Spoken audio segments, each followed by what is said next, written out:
Muy buenas tardes, muy buenas noches y bienvenidos una semana más a Conociendo el Libro de los Espíritus. Mi nombre es Manuel Soñer. Buenas tardes, o hola, depende de dónde estéis. Desde España estamos en verano con un calor abrasador y aunque en la otra parte del mundo, sobre todo en América Latina, estáis en invierno, la verdad que hoy vamos a dejar un poco de lado el tema que hemos estado tratando estas semanas para tratar otra problemática que realmente es necesaria e importante que está ocurriendo en el mundo espiritual, lo mismo en verano que en invierno. En estas últimas semanas hemos estado hablando de la muerte y nos hemos dado cuenta de la fragilidad del ser. Pero hay otro problema que debemos añadir a los desafíos ya citados y a los que nos hemos de enfrentar los espíritas. Después de la pandemia, muchos espíritas se han olvidado de la casa o el centro espírita, del trabajo que conlleva, de todo el esfuerzo que hay detrás, que comporta mantenerlo. Desde la economía, la luz, la asistencia fraterna, es muy, muy importante el centro espírita o casa espírita, dependiendo de cómo se llama. Nos hemos acomodado a una situación que puede ser perjudicial para este nuevo mundo de regeneración y hemos de empezar a entender que esa comodidad puede repercutir negativamente en lo que sería el espiritismo. Hemos hablado durante estas últimas semanas de la muerte y de cómo nos enfrentamos a ella, o de cómo hemos de enfrentarnos a ella, de cómo vivirla y de qué hay más allá del tránsito, de las perturbaciones y de la turbación, y sobre todo de cómo se puede llegar a ser nuestro despertar, o cómo puede llegar a ser nuestro despertar en el otro lado. Hemos hablado de manera muy especial para los espiritistas, ya que los espíritus nos dieron las herramientas para saber y comprender, que fue lo que el otro día estábamos hablando, lo de saber y comprender, ¿no? Creo que después de una hora hablando de saber y comprender, esperamos que quedase muy claro la semana pasada. Pero también estamos hablando para todos aquellos que saben y comprenden la realidad espiritual y que han venido con una función, todos nosotros ser los trabajadores del Cristo. No obstante, después de la pandemia, nos estamos enfrentando a un nuevo desafío. Muchos espiritistas han olvidado en su comodidad, o mejor dicho, en la comodidad de su casa, de la importancia del centro como lugar de trabajo, de ayuda y como hospital de almas, incluida la suya propia. Se han olvidado, se han acomodado, en especial en esos centros tan grandes que hay por toda Latinoamérica, que es importante mantenerlos, que es importante continuar. O en España los pequeños centros, en la parte de toda de Europa, que aunque son más pequeños, es muy importante el trabajador espírita. Es que parece que vamos al centro espírita a salvar al mundo, olvidándonos de nosotros mismos. Es el núcleo familiar del espiritista. Es como si tú te alejas de tu familia. Vamos a empezar el tema de hoy leyendo un trozo de una comunicación de Adolfo Becerra de Meneses a través de la mediunidad de Divaldo Pereira Franco, que está en el libro Compromisos Iluminativos, para que podamos entender un poco mejor la importancia de los centros espíritas, porque hay veces que no entendemos esa importancia. Becerra nos dice: el hombre moderno, fascinado por los logros tecnológicos y ávido de anestésicos, los absorbe, ignorando el destino espiritual que le espera. Se deja enloquecer en la alucinación de la violencia, deslizándose en la delincuencia y la desesperación. Después de haber penetrado en los arcanos del universo, descifrando innumerables enigmas de la vida y habiendo descubierto la intimidad de la molécula, se permite negar la realidad espiritual, repitiendo la locura de los investigadores y filósofos escépticos de la segunda mitad del pasado siglo XX, sin darse cuenta de que el conocimiento sin Dios lleva la mente al paroxismo de la rebelión y la desolación. Aunque enriquecido por la cultura actual, trae el gran viaje al exterior en la búsqueda, desesperado por el poder transitorio y los valores mezquinos, se deja conducir por manifestaciones psicopatológicas que caracterizan como el ciclo de la angustia. Creo que lo debemos tener muy en cuenta. Acordaros de todas formas que la semana pasada Ya estuvimos hablando de la necesidad y de la importancia de la cultura espírita y de las depresiones que íbamos a enfrentar en este siglo XXI, que parece que ha empezado como los problemas mentales a flor de piel, ya no solo por la pandemia, sino por la intolerancia, por muchas cosas que estamos viendo que están surgiendo ahora, demostrando lo que es el ser humano. No olvidemos que nos vamos a tener que enfrentar a problemáticas de los disturbios mentales, de las depresiones, de muchas otras cosas. Entonces vamos a continuar un poco y tenemos que tener en cuenta que es de suma importancia que tengamos presente la cultura espírita. Sobre todo lo que hemos de pensar nosotros, ¿no? Es que cuando habla de la cultura actual está hablando de una cultura de desesperación donde el espiritismo va a hacer mucho. Entonces sigue Becerra. Tenemos de tener presente el tema sobre todo de los disturbios mentales, como estaba diciendo, de las depresiones que están a la orden del día. Los suicidios, ¿no? Entonces dice, en medio de sus aflicciones, sin embargo, se vuelve bajo mandatos de dolor y lágrimas hacia la tumba y comienza a cuestionar la vida sobre las legítimas realidades que no ha sido capaz de comprender ni valorizar. ¿Qué más le pasa entonces? Entonces sigue Becerra hablándonos de este nuevo hombre, ¿no? En este hombre desconcertado, sin embargo, reside la oportunidad de construir el nuevo mundo, la era mejor del espíritu, a que se refieren las palabras renovadoras de Jesús. Nos dice, sigue, el antídoto para los problemas que aquejan a la actualidad es el espiritismo, como ofreció Allan Kardec, en un mensaje de lógica y ciencia, de fe y razón, abriendo el pórtico de la nueva era a través de la propuesta del cristianismo restaurado. Creo que lo está dejando muy clarito Adolfo Becerra de Meneses. Por eso es indispensable estudiar a Kardec para comprender y amar mejor a Jesús. Es imperativo conocer el espiritismo en sus fuentes puras para vivir el cristianismo en espíritu y verdad. Nos está hablando de que hemos de profundizar en la doctrina y tenemos que retornar para no perdernos. Creo que también, porque es muy necesaria la casa espírita. También deberíamos tener en cuenta que cuando habla de la fuente única, la única fuente pura, verdaderamente que conocemos como mater del espiritismo, no olvidemos que es Kardec.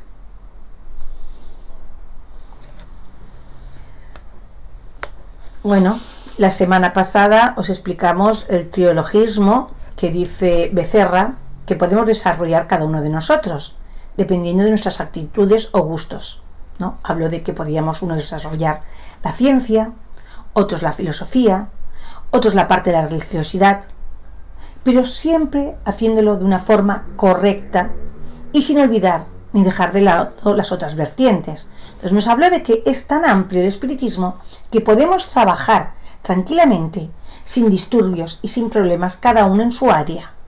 Sin olvidar las otras. Pero ¿qué ocurre? Que hemos dejado de acudir al centro espírita.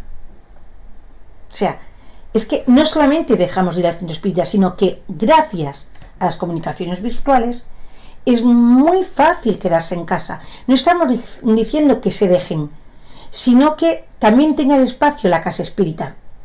Porque con las comunicaciones virtuales estamos acumulando información. Muchas veces ni siquiera la podemos contrastar con otros compañeros, con las novedades, ya que estamos solos en nuestro entorno familiar, donde nos creemos infalibles y protegidos. Mira, estoy viendo una charla de Divaldo, estoy viendo una charla de Loli Manolo, estoy viendo una charla de fulanito, pero en realidad tenemos que cotejarla también dentro del centro espírita con todas las novedades.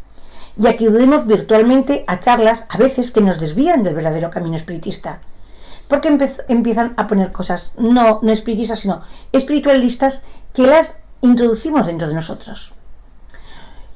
¿Qué surgen? Pues surgen muchos conferenciantes acomodados en sus hogares, que nos atraen con títulos llamativos de ellos y de la doctrina, pero no son trabajadores, y alardean de disponer de nuevos conocimientos, o nos dicen que se encuentran más actualizados que el propio Kardec. De esos hemos visto más de una conferencia diciendo que Kardec está obsoleto. Claro, llenándonos de informaciones muchas veces vacías entrando en la política, entrando en según qué cosas, metiéndose en parcelas que el espiritismo deja libre albedrío de cada uno de nosotros. Porque políticamente no me dice el espiritismo quién debo ser o cómo debo pensar. Y eso tenemos muy claro. Los espíritus no nos indican por dónde hemos de ir. Siempre nos aconsejan a Jesús y a Kardec. Entonces, en este periodo nos pueden llevar al desvío de una doctrina que es simple y que aún no es posible decir que es obsoleta, porque su simplicidad estriba en el trabajo continuo dentro de los centros, en el esfuerzo continuo por ese desarrollo personal. Pues como hemos visto, en las más de 60 aulas que llevamos, Kardec y los espíritus siguen siendo tan actuales y tocan todos los temas en su Pentateuco, que su actualidad es innegable. Pero ¿qué más diremos? Tenemos que acudir al centro espírita, tenemos que volver a ser frecuentadores, tenemos que volver a darle esa fuerza otra vez de la masa. No importa que sea un Divaldo, no importa quién sea, así es nuestra casa espírita, tenemos que acudir.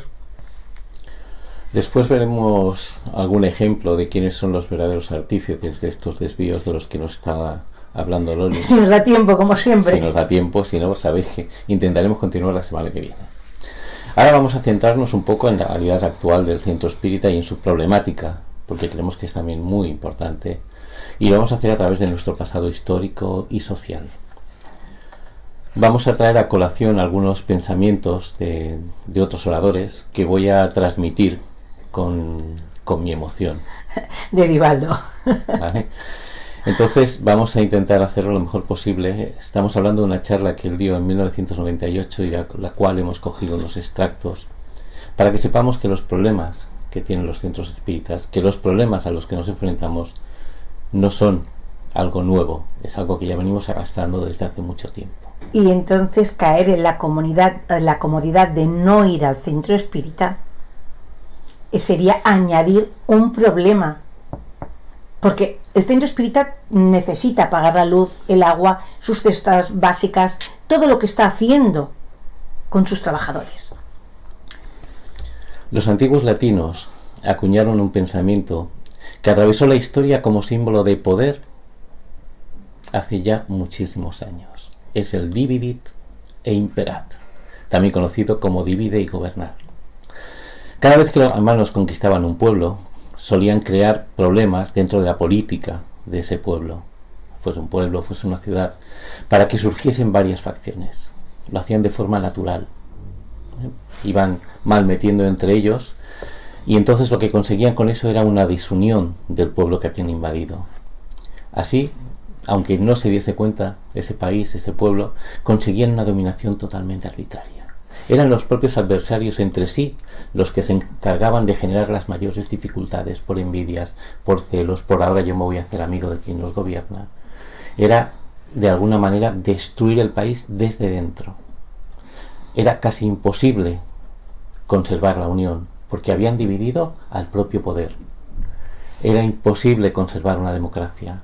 Era imposible restablecer la paz. Este propósito hasta hoy es establecido como directriz gubernamental en muchísimos pueblos que podríamos decir que son un poco bárbaros, o autócratas, o incluso víctimas de dictaduras. Jesús, ya hace 2000 años, con una visión totalmente cósmica y trascendente, estableció que sus discípulos debían estar unidos como un haz de varas. Bueno, que después también Joana nos lo recuerda constantemente, ese haz de varas cambiando su sentido psicológico por esa fuerza, ¿no? Que algún día a lo mejor iremos hablando de ese haz de varas. Recordar, divide para gobernar. Sí, por favor. Es muy fácil, como estábamos diciendo y como nos recuerda Joana constantemente, romper una vara o dos, incluso haciendo un poco más de fuerza. Aquellos que se dedican dicen, bueno, yo puedo romper 3, 4, 5, pero es casi imposible romper con las manos un haz de varas completo, porque constituye un bloque resistente, una fuerza de varias partes en la conjuntura de toda una unidad. Y esa es la fuerza que tenemos que tener presente. El Evangelio de Jesús es la mayor fuente para que podamos despertar hacia una conciencia plena. Siempre, por supuesto, que la busquemos para percibirlo en espíritu y verdad, como nos recomendó el propio Jesús. La ola kardeciana viene a vivir el Evangelio de Jesús. El propósito es que debemos sentar las bases para la implantación del mensaje del Consolador prometido. Que al fin y al cabo es el mensaje de Cristo, anunciando la humildad, la caridad, como esas dos virtudes más grandes que pueden llevar a ser la condición del hombre bueno a través de su transformación. Por eso no podemos comprender cómo actitudes contrarias a estas virtudes, aún hoy día, son adoptadas por personas que han frecuentado o incluso algunas que han dirigido instituciones espíritas durante años. La mayoría de los espíritas actuales aún no han comprendido que están en un punto intermedio de ese proceso de evolución ascendente hacia la divinidad. Parece como si ellos ya estuviesen allí. Están superando los reinos inferiores de la naturaleza, la mineral, la vegetal, la animal, el propio hombre. Y tenemos el punto medio de compromiso entre esos dos mundos. Ese punto intermedio. Eso que tenemos que conocer, eso que tenemos que saber estar, es el conocimiento espírita. Pero estar en condiciones de una cosa no es dar el paso hacia esa cosa, no es dar el paso hacia la divinidad. Eso es otra cosa totalmente diferente. Eso va a depender del grado de comprensión doctrinal y por supuesto de la voluntad real y profunda que afecta a toda la organización individual de un ser humano, a él y a todo su entorno. Por eso mismo es cuando nos encontramos entonces que surge el peligro del estancamiento.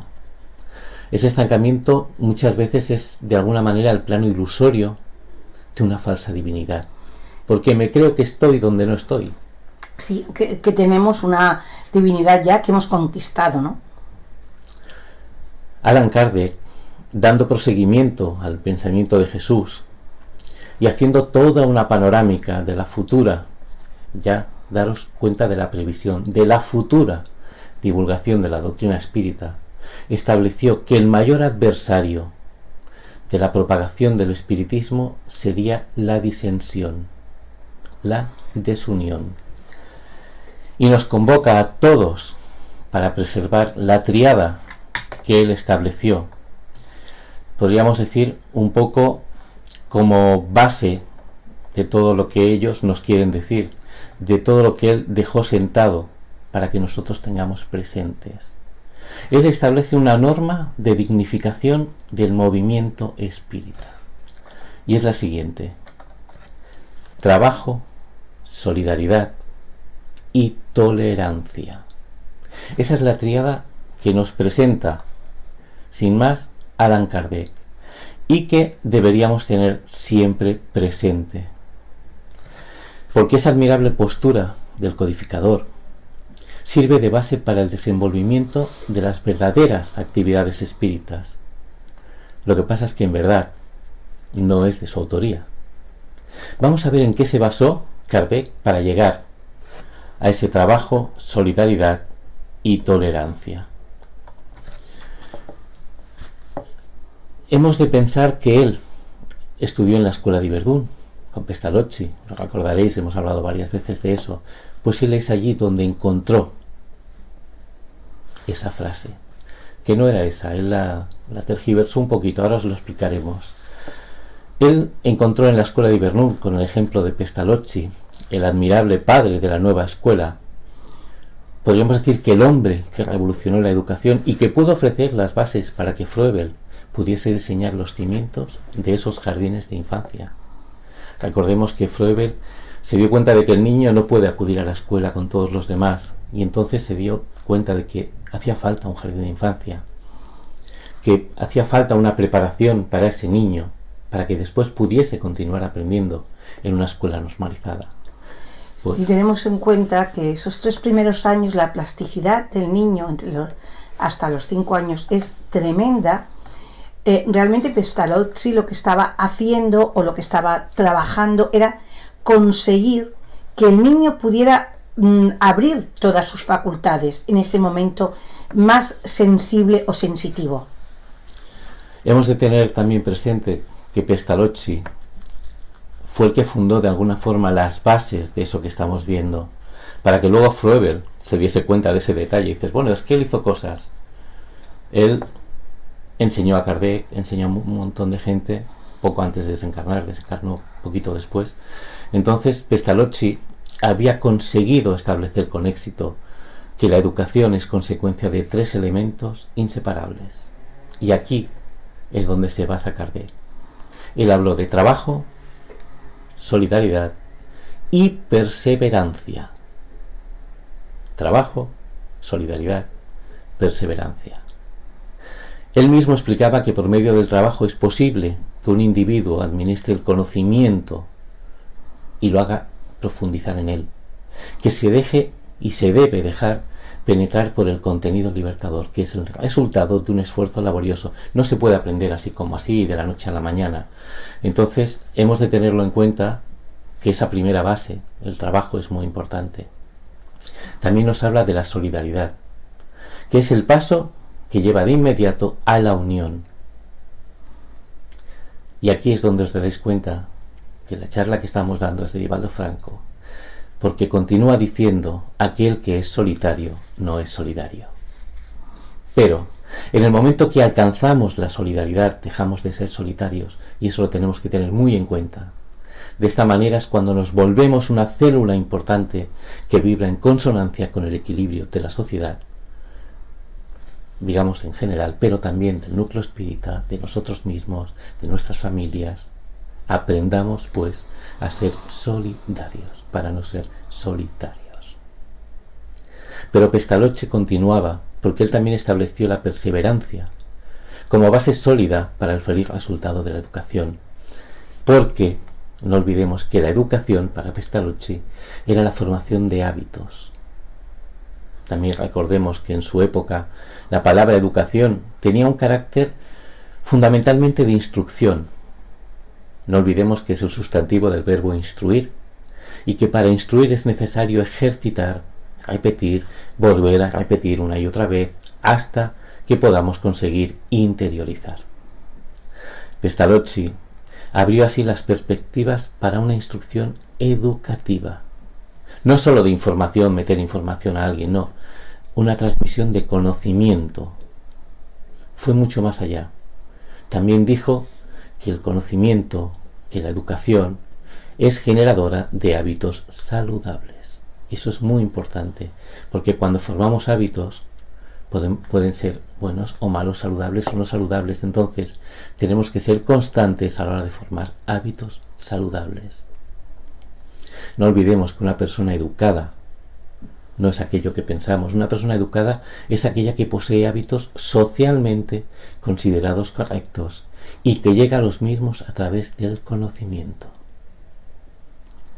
Nos vamos a encontrar, por supuesto, más tarde que el espíritu de verdad proclama una bella síntesis cuando establece para los espíritas como primer mandamiento que nos amemos, y después, como consecuencia natural, que nos instruyamos. Espíritas, amaos e instruiros. Es una sabia colocación psicopedagógica. Hoy diríamos que lo que tenemos que hacer es educarnos y establecer directrices educacionales para que podamos bien vivir en sociedad. Porque es muy importante, no se trata de vivir, se trata de bien vivir en sociedad. Dentro de esa colocación, Allan Kardec es cuando llega a esa pequeña idea que parece pequeña pero es grande, que decide sustituir la palabra perseverancia por tolerancia. Ya que nuestro movimiento, hablamos del movimiento espírita, estamos intentando hablar sobre todo para espíritas. Y para cualquier organización cristiana o espiritual que quiera adaptarse para mejorar el mundo. En todos, la tolerancia ha de ser la base. Es muy importante. Entonces, él decide cambiar la palabra perseverancia por tolerancia. ¿Por qué?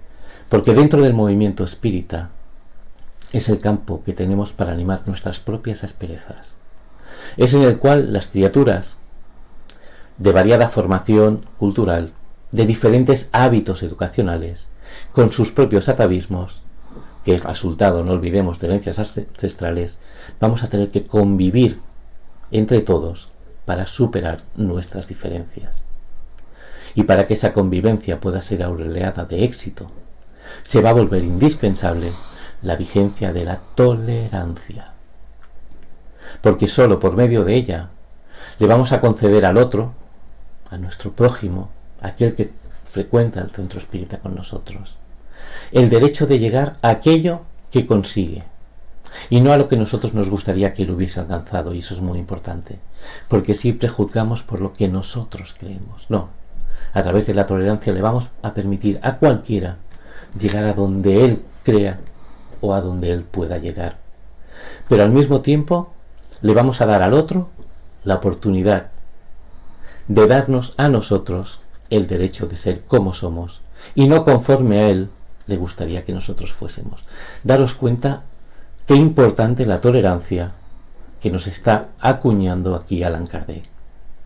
Esa tolerancia nos abre un elenco admirable de comprensión fraternal, que es percibir que cada uno llega hasta donde puede y no siempre hasta donde le gustaría.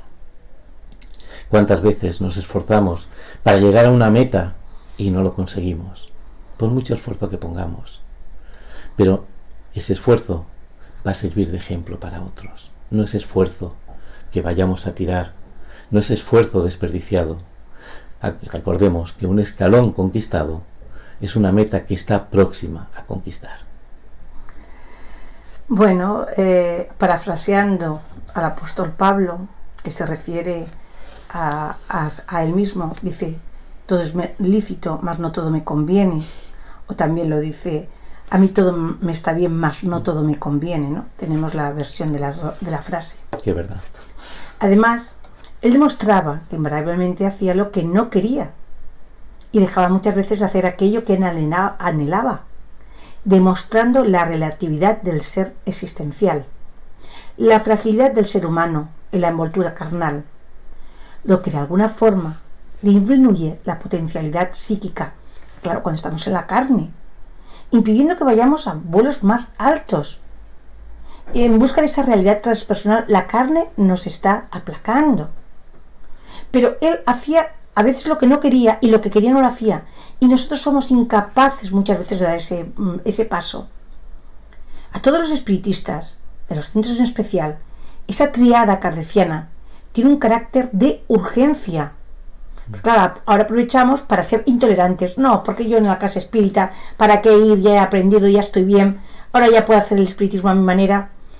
No es solo una ideología que conocemos. La casa espírita es un lugar donde vamos a recibir las luces del conocimiento. O sea, es que no olvidemos que es mucho más. Es una escuela que nos prepara de informaciones para encontrarnos con la plenitud. Es una oficina de trabajo donde desarrollamos aptitudes, realizamos experiencias, vivenciamos el aprendizaje, o sea, lo vivenciamos en la casa espírita. Dentro de nuestra casa vivenciamos otras cosas. Lo que serían las mediunidades, lo que sería el ayudar a aquel que nos está pidiendo algo.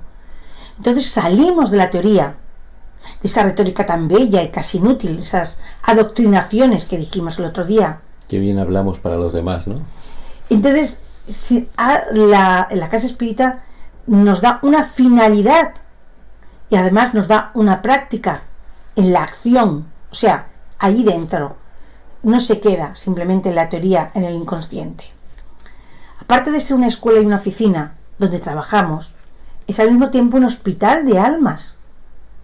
Porque ahí hay espíritus que van, que se quedan, y otros encarnados y desencarnados. Entonces ellos van procurando una oportunidad para encontrar la terapia. Pero a veces esa terapia que nos libera a nosotros mismos. No de las enfermedades para nosotros, sino del estado primitivo en el que muchas veces estamos, donde están alojadas las matrices, las distonías, que nos facultan la captación de fenómenos externos, de cosas ajenas a nosotros, de infecciones, de manifestaciones bacterianas. Y esto lo tenemos a la orden del día, ¿de acuerdo? Y sobre todo que esos disturbios, esa agresividad comportamental que tenemos, muchas veces se puede rebajar en la casa espírita. Las desarmonías que hay socioeconómicas, sociales, que nos afectan, a veces nos derrumban, nos tiran, nos echan hacia abajo, porque vemos cómo está el mundo, cómo está la gasolina, cómo está todo, las muertes, ¿no? A veces nos tiran para abajo. Es que no nos damos cuenta que a veces incluso una simple infección que hemos cogido ha sido por nuestra imprevisión y nuestra falta de vigilancia. Claro. Como siempre, pero hay que tenerlo en y cuenta. Nos derrumbamos. Entonces, cuando vamos a centro espírita es un lugar bendito. Es un hospital donde estamos en terapia permanente. Y encima podemos tener una recaída, como ocurre con cualquier paciente en el momento en que se le da el alta. Este puede ser víctima porque se le ha dado el alta de una cosa, pues puede ser víctima de otra, de una embolia cerebral, de una parada cardíaca, a pesar de que su organismo está aparentemente saludable. Y nosotros, aunque creamos que estamos saludables, como ocurre con cualquier máquina, nos puede presentar un fallo, una deficiencia en el funcionamiento, normalmente en nuestra psique, esa pequeña gota de obsesión, aquello que va empezando. Entonces, el centro espírita también es un templo, un santuario, un lugar para nuestra elevación a Dios, donde surgimos del caos que nos encontramos para superar las vicisitudes en las regiones benditas de la armonía. Porque dentro de la casa espírita, aunque parezca que a veces puede haber desarmonía entre sus trabajadores, tenemos esa cúpula espiritual, esos guías benditos que nos ayudan continuamente y donde nos van a dar esas energías, donde las podemos recuperar y vamos a poder volver a las luchas del día a día. Y nos olvidamos de eso. Naturalmente la visión del centro espírita ha sido deformada por la falta de contacto con nuestros deberes espirituales. No, el centro no sé qué, no sé cuándo. Pero es que es un lugar, un sitio. Es un gran número de personas que piensan, hay un gran número de personas que piensan que el centro espírita es un lugar donde siempre debemos beneficiarnos. Todo debe ser genial. Donde todo debe ser sonrisa. Voy a tomar pases, voy porque me siento bien. Que nos ayuden. En cuya convivencia seremos quienes nos beneficiamos en realidad nosotros. Porque en el momento en que vamos a ayudar o que nos ayuden, ya estamos también beneficiándonos o beneficiando. La contribución que la casa espírita nos debe dar, merece la pena considerar qué es lo que nos debe dar y qué es lo que debemos dar. Que el centro espírita en realidad es una construcción física y que el tiempo va a destruir esa casa. Pero el centro espírita, sin embargo, es algo más que sus paredes. Es mucho más. Es todo el plano espiritual, es todo lo que hay. Somos aquellos que en ella trabajamos, somos la comunidad viva de la que habla el apóstol Pablo. Somos el cuerpo espiritual de Jesús, que se encuentra ahí en forma de vibraciones, cuando ayudamos, cuando un desencarnado, cuando damos un pase, para que todo lo que se acerque del ambiente pueda también darse cuenta de su presencia, la presencia de Cristo y de su realidad trascendental. No son unas paredes. Somos nosotros el centro espírita. Yo siempre les digo a mis compañeros, donde voy yo, va el centro. Porque el centro espírita tiene que estar dentro de mí, con todo lo que hay. Para que todo esto suceda, es necesario que todos participemos y no ser solo frecuentadores. Que hay muchos frecuentadores, ¿no? Bajo la bengala psicológica de una justificación injustificada. ¿Quién soy yo para colaborar?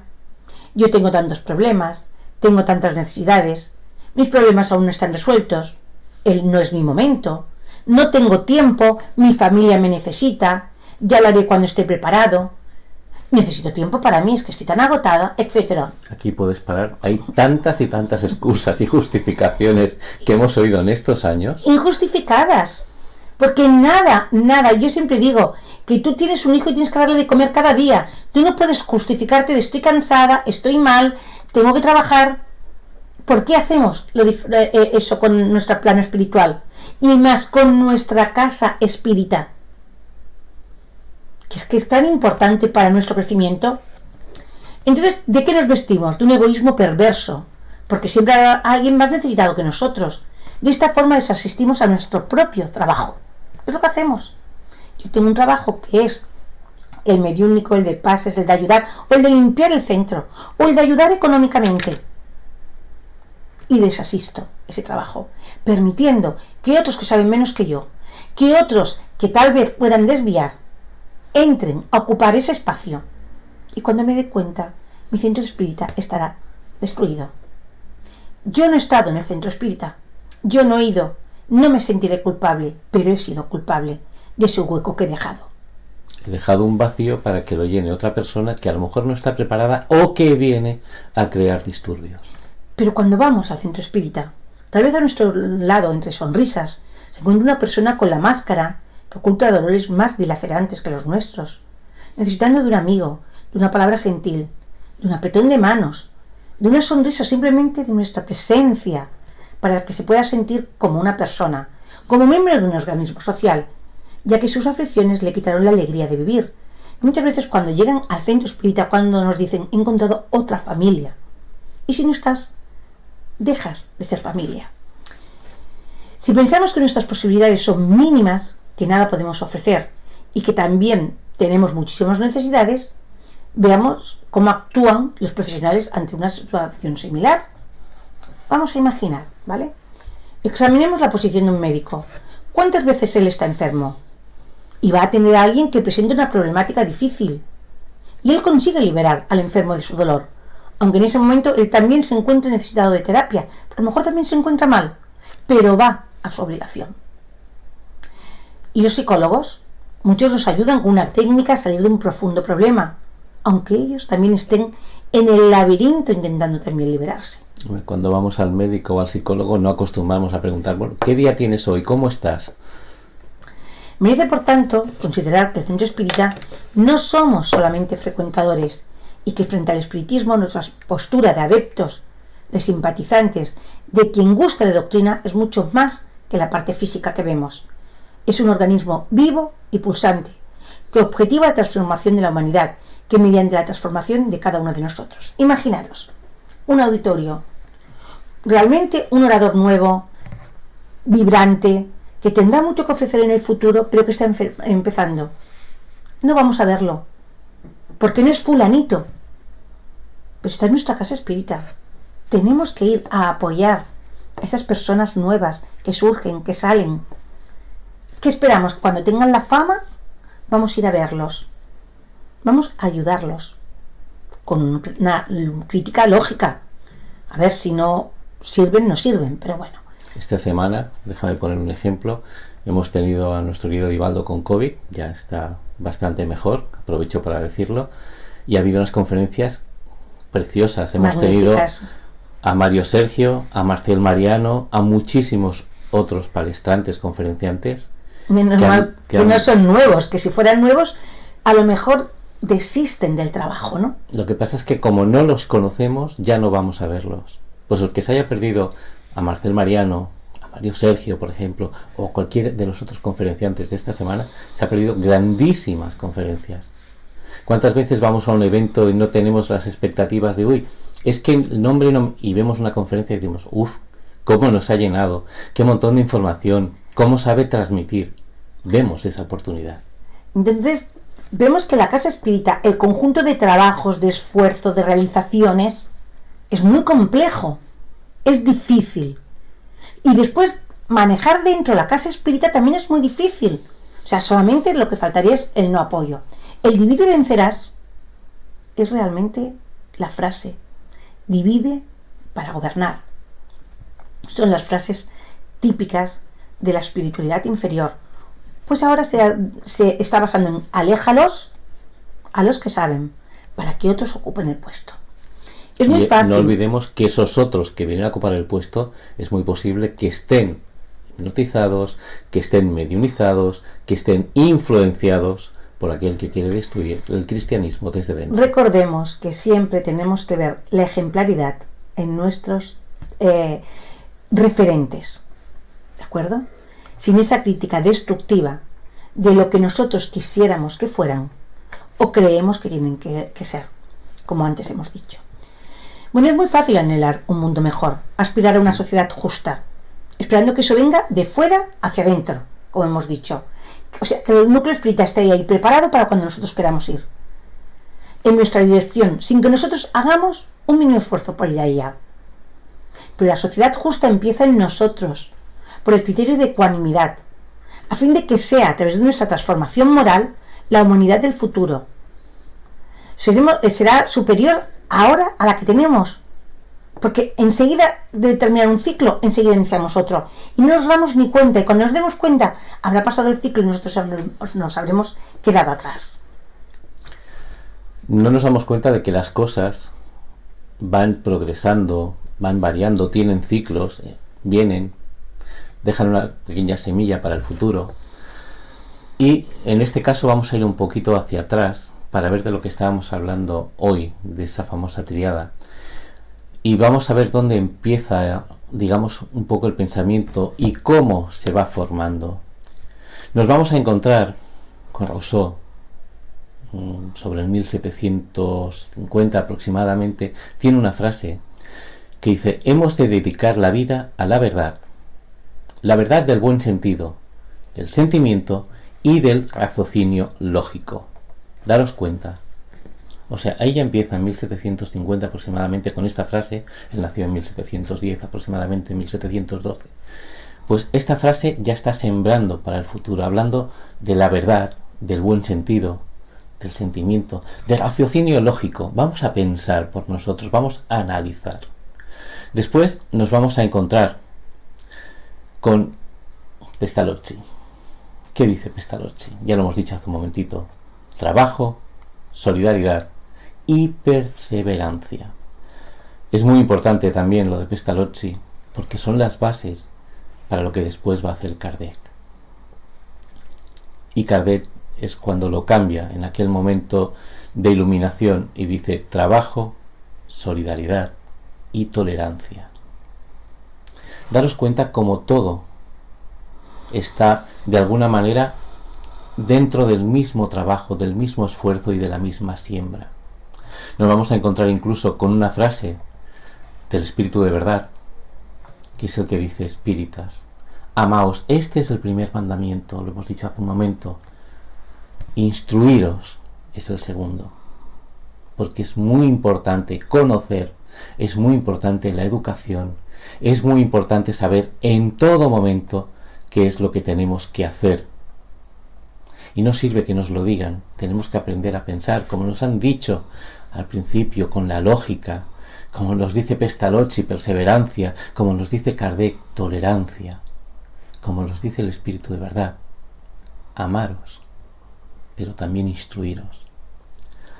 Partiendo de aquí, Joana de Angelis, a quien supongo que todos conocéis y a quien no, invito a que busque alguna de sus biografías, nos ilustra sobre las necesidades del centro espírita y de los espiritistas en general, a todos nosotros. Y nos dice una frase súper importante: espiritizar, cualificar y humanizar el centro espírita. Nosotros añadiríamos: y a los espíritas. Porque de alguna manera es muy importante que conozcamos estos tres puntos, que seamos verdaderos espíritas, que estemos cualificados y que nos comportemos como seres humanos. Si no, vamos a caer muchas veces en esas obsesiones que no vamos a saber de dónde vienen. Por eso Joana de Angelis, asesorándonos sobre la responsabilidad y el crecimiento espiritual de los centros, sugiere esto que en la portada del libro Nuevos Rumbos para el Centro Espírita es un triángulo equilátero, donde en el vértice superior se puede leer el verbo espiritizar. Es un consejo de Joana, no está intentando uniformar el espiritismo, nos está dando unas bases que nosotros podemos utilizar o no podemos utilizar. Recordemos siempre que todo espíritu elevado nos va a dar libertad para hacer lo que queramos, pero nos va a orientar si sabemos escuchar. Entonces, cuando Joana de Angelis nos habla de espiritizar, nos habla que lo hagamos a través del estudio, de la reflexión, del conocimiento, puliendo nuestras propias aristas morales, las nuestras, no las de los demás, porque ser espírita es esforzarse para ser hoy mejor que ayer y mañana, si puede ser, mejor que hoy. Eso es lo que nos está diciendo Joana. Nos dice también que a través del trabajo el individuo que maneja el conocimiento, y nosotros tenemos el conocimiento de la verdad, de la vida eterna, de qué sucede después de la muerte, de por qué estamos en la vida física. Daros cuenta qué importante ese conocimiento. Pues ese conocimiento es el conocimiento que nos va a liberar, que nos esclarece. Y no podemos olvidar la solidaridad, que es lo que nos va a llevar a la unión, porque es lo que nos va a hacer ser parte integral y estar equilibrado con un todo. Ese todo puede ser mi casa, puede ser mi familia, puede ser mi centro espírita. Y es donde la tolerancia, como hemos explicado antes, va a permitir esa convivencia y esa comprensión dentro de los límites de cada uno. O sea, yo no puedo decir que ella tiene que ser tolerante hasta X punto, no, hasta donde yo pueda o hasta donde yo esté preparado. Pero tengo que saber cuáles son los límites y cuáles son los suyos. Porque no hemos de olvidar que la casa espírita es un lugar de trabajo para todos, de solidaridad para todos, no para unos cuantos o para los dirigentes o para los pobrecitos, para todos. Y de tolerancia, por supuesto, para todos. También nos vamos a encontrar con esa escuela, ese taller, hospital de almas, podríamos decir, donde hay consuelo, hay iluminación, hay trabajo y hay amor, que son las terapias que se nos están ofreciendo. Trabajo y amor. Ese es el centro espírita. El centro espírita no son las paredes, no son el suelo, no es el techo.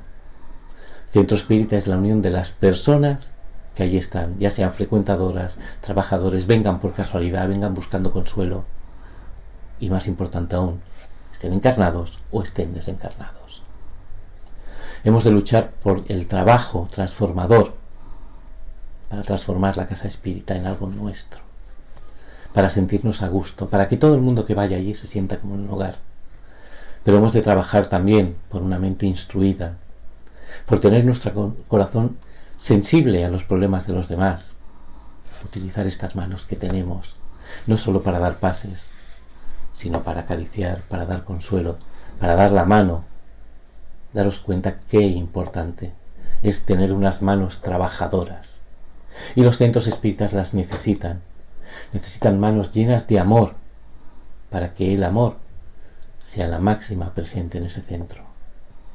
Los seres humanos educados con el mensaje de Jesús dentro de las instituciones espíritas tienen que inspirarse en la casa del camino. ¿Por qué? Porque es la máxima prevención para poder dejar el egoísmo fuera y que no tenga lugar dentro de la casa espírita, para que nuestro ego se quede fuera y seamos capaces de trabajar en equipo, en conjunto, en tolerancia y en perseverancia. Sí, bueno, eso es un consejo que nos dio Eurípides Barçanulfo, ¿no? Que también leímos en algún punto y que al final lo vamos apropiando o introduciendo como nuestro. En este momento grave, pospandemia, y de cambios generales a nivel mundial por la cual pasa nuestro querido planeta, un sentimiento de indignidad, de incomprensión y de dolor se arraiga en la vida psicológica del ser humano. Estamos hablando de la guerra de Ucrania, de las diferentes guerras, de todo lo que está ocurriendo. Muy pocos espíritus escapan de los efectos de la tragedia espiritual y física presente en nuestro mundo y que dejan secuelas psicológicas muy importantes en los individuos faltos de vigilancia. Cuando observamos a un orador, un médium, un dirigente espírita, un trabajador o un frecuentador, recordemos que solo vemos lo que proyecta en ese momento. Desconocemos sus dolores íntimos, sus sacrificios y sus pruebas personales y silenciosas, así como las batallas que libra cada día.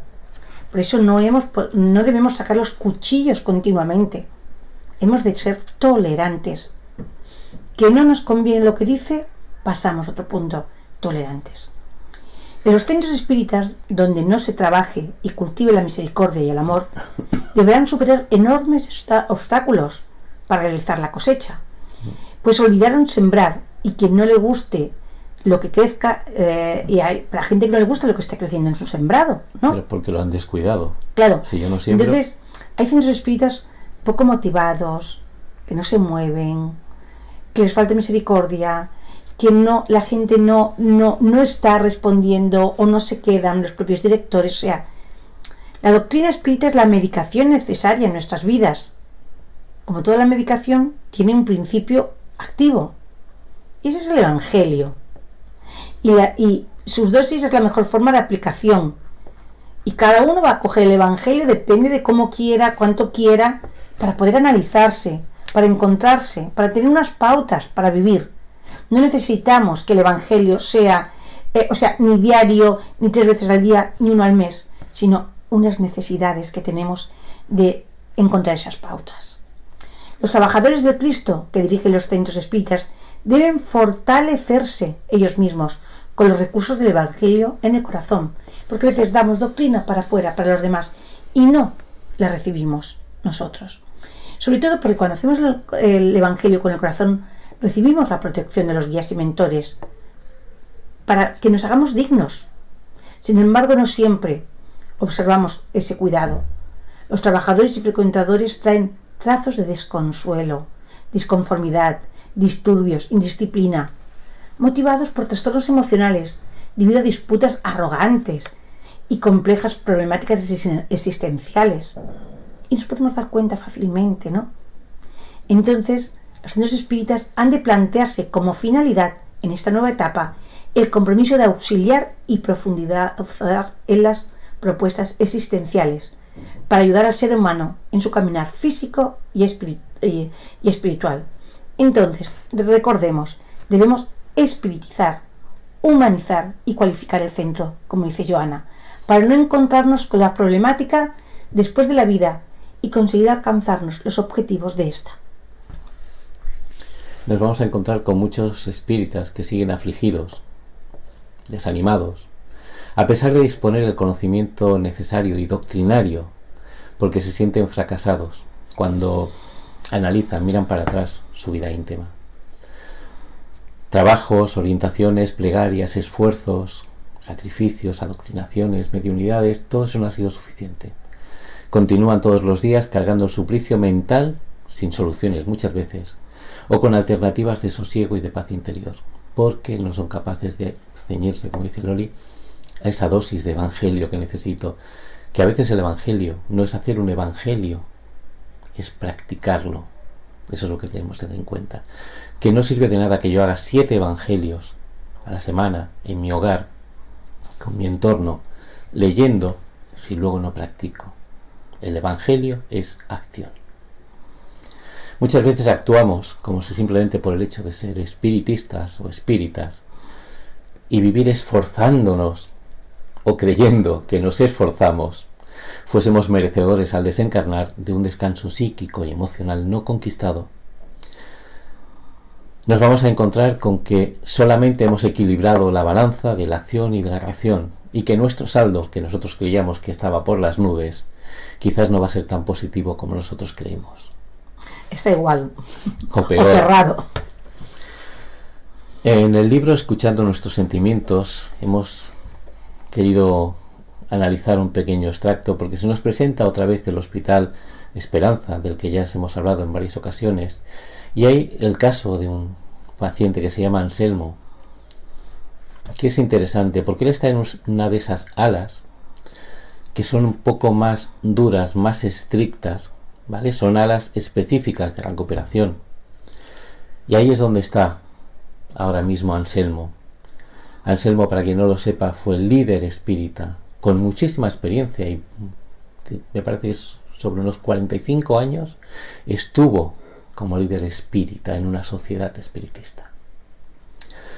Pues en el momento que nos encontramos con Anselmo, él está discutiendo, daros cuenta, está discutiendo y quejándose al médico espiritual de que él ha hecho mucho trabajo, de que no es merecedor de estar alojado donde está, de que su estado físico es terrible, que está a disgusto con la propia vida.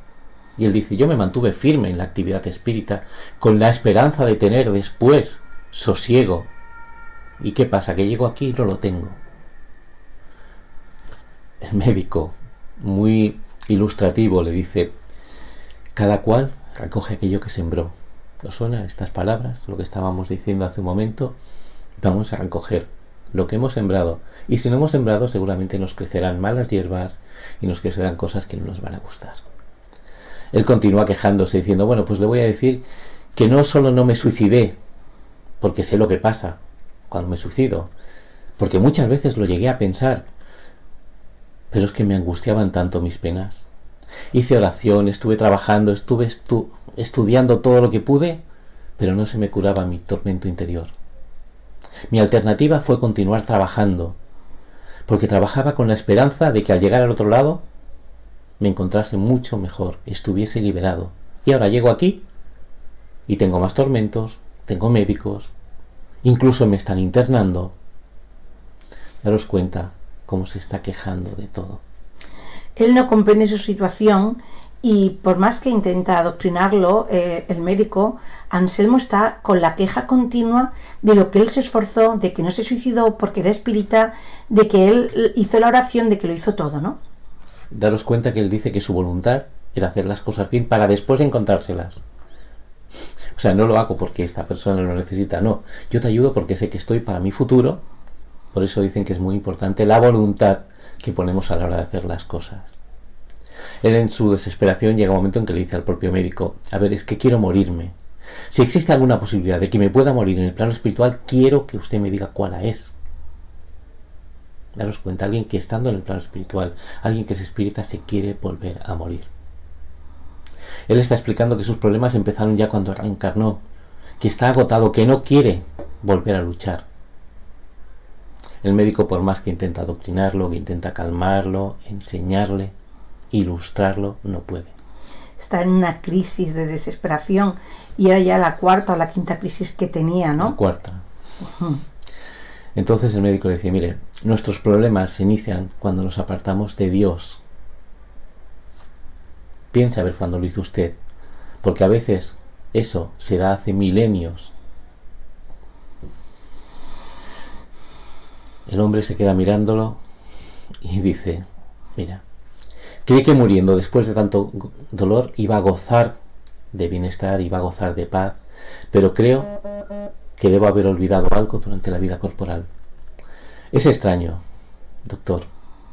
Ya morí, pero continúo con ganas de morirme. ¿Cuándo va a terminar este infierno en mi mente? ¿Cuál es mi enfermedad? Automáticamente le dice el médico: su enfermedad es la depresión. ¿Y cómo se cura? Aprendiendo a vivir.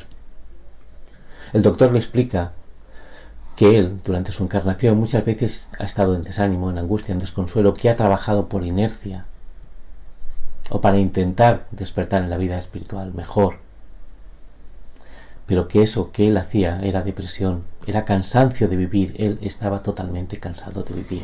Muchas veces es el no aceptar. Estamos hablando de una depresión, de una persona que conoce porque no acepta las pruebas continuamente y se cansa de luchar. Anselmo, en vez de entender, en vez de escuchar, continúa culpando a la vida que tuvo de su estado anímico y sigue sin aceptar ninguna de sus responsabilidades. Esa es la verdadera raíz del problema, que él cree que fue resignado ante las pruebas, pero no es verdad, no se resignó. El médico incluso le explica: no, usted olvidó una parte esencial en su concepto, que es soportar las pruebas de la vida con paciencia y jamás desistir de intentar buscar una solución. Pero él no escucha. Él sigue culpabilizando a la vida y no reconociendo en ningún momento su responsabilidad ni su falta de búsqueda de soluciones. Él continúa en lo suyo. Al final el médico le dice: usted no hizo nada por superarlo. Yo tengo aquí en mi mano la ficha y la estoy viendo. Y usted, hasta los 40 años aproximadamente de edad, y en los primeros 15 años de espiritismo, estuvo haciendo algo. Pero después solo se quejó. Usted desistió ya sin asumir que había desistido. O sea, dejó de hacer las cosas sin asumir que estaba dejando de hacerlas. No se equivocó usted en su trabajo. Lo que pasa es que dejó de crecer todo lo que podía haber crecido. Se cansó por dentro y no lo admitió, no buscó una solución. Por eso los otros 30 años los pasó perturbado, con esperanzas de morir para luego poder disfrutar. Uy, eso es espiritista. Daros Cuando me cuenta, muera, como cuando he hecho me mucho muera, bien. Cuando me muera ya veremos. Dice que él continuó con la tarea por fuera, pero que por dentro no había cambiado. Que se instaló en el tal vacío que pasó por la vida muchas veces sin darse ni cuenta. Y dice que fue atraído por una famosa frase de muchos cristianos y espíritas distraídos que gastan tiempo y oportunidades. Claro, si te dicen algo así, tú preguntas ¿qué frase? Y le contesta el médico diciendo: las frases proferidas por todos aquellos que se dejaron abatir por el egoísmo y que se cansaron de las luchas doctrinarias. Ahora ha llegado el momento de cuidar de mí. Voy a darme un tiempo para mí mismo. Voy a dejar de ir al centro espírita porque necesito cuidar a mi familia. Necesito encontrarme bien. A veces no hace falta dejar el centro espírita. Puedo acudir, pero sin esa voluntad de ayudar. Él siguió en las suyas. Y dijo ya, basta de espiritistas. Basta de espiritistas. Y lo vamos a dejar por hoy, porque realmente cuántas veces hemos dicho basta de espiritistas, no del espiritismo, de espiritistas. Nos cansamos de ver. Entonces después es muy complejo, porque la semana que viene hablaremos de lo que ellos creen que es una segunda muerte en el plano espiritual, y seguiremos hablando y profundizando un poco más en este tema de espiritizar. Pero realmente se nos ha pasado como siempre, y este caso es realmente reflexivo. ¿Cuántas veces hemos dicho lo mismo que él? Hemos dejado de crecer, nos hemos acomodado en posiciones, y aunque hemos aprendido los primeros años, después todo ha sido la queja, el veneno corrosivo que nos dice Joana. Muchas gracias por escucharnos y hasta la semana que viene, que Dios quiere. Si creemos que hemos hecho lo que hemos podido, seguramente es que podríamos hacer más. ¿Vale? Nos vemos la semana que viene. Un saludo a todos y un placer encontraros cada semana aquí haciéndonos compañía.